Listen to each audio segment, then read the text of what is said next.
Hey boo boos, hey guys, welcome to my YouTube channel. My name is Victoria Adedra, and it is lovely. It is lovely to have you with me here on my YouTube channel. If you've not subscribed, please do that. I would appreciate it a lot. And today I'll be talking about the concept trusting God.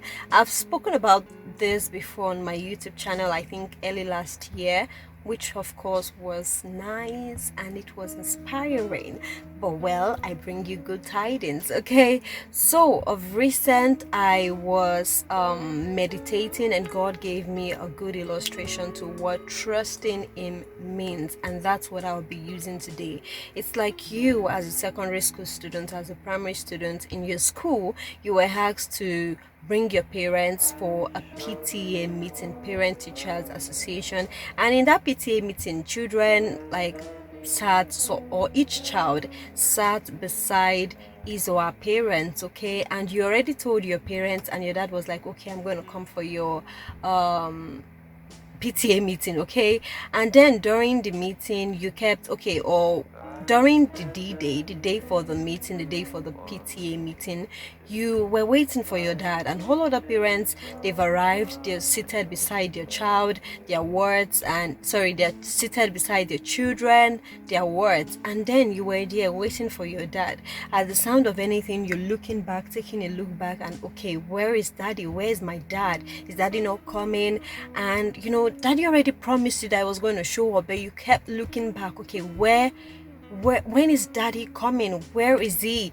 And at a point in time, you felt the presence of your dad in the room, and then you looked back, and behold, your dad standing there, and your dad was looking magnificent. I'm telling you, because he was wearing not just suit, not just t-shirt or anything. He was putting on agbada, a well-tailored agbada with highly polished shoe, and you're like, "Woo, that's my dad!" And your dad didn't just come in straight or looking like, "Oh, I'm shy, I just came in."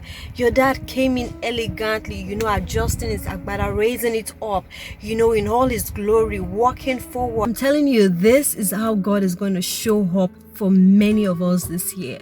God is going to display his supremacy in our lives. Like he's going to come in, showing himself that indeed I am God in this person's life. I'm telling you for a fact, God is going to show up for me this year. God is going to show up for my family this year.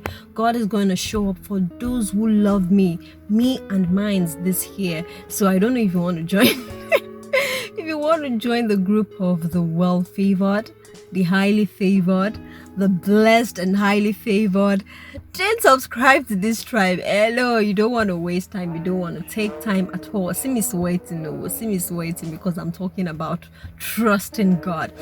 To give a non-fictional illustration to this, there's this woman I know, like in my former church, that for the longest time she couldn't,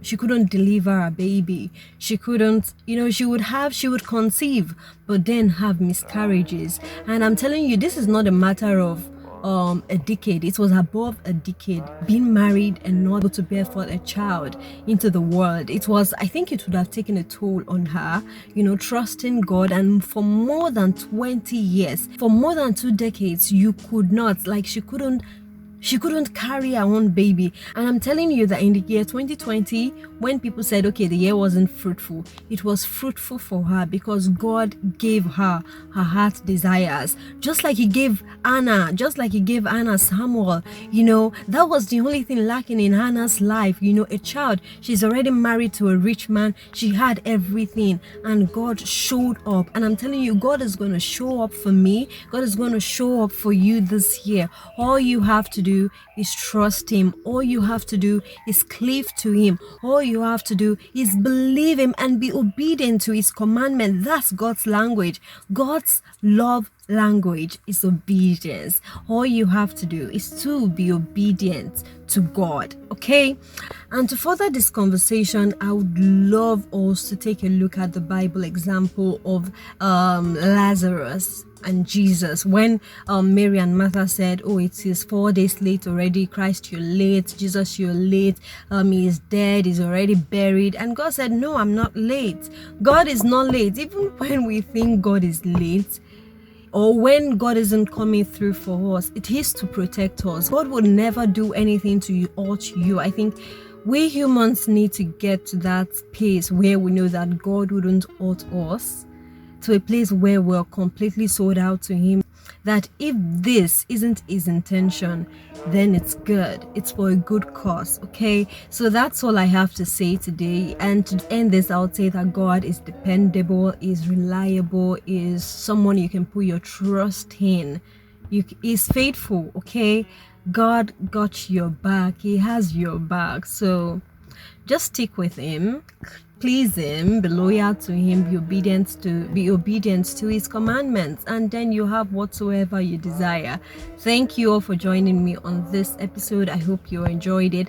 Like, I am so odd, despite the fact that this thing is on. I am so odd, and I need to get out of this car into the house, okay? Because I feel like noise could easily distract, because we have a baby in the house and I don't want that. Okay, so thank you all for joining me on today's episode. Till next time, catch you all. Ta-da!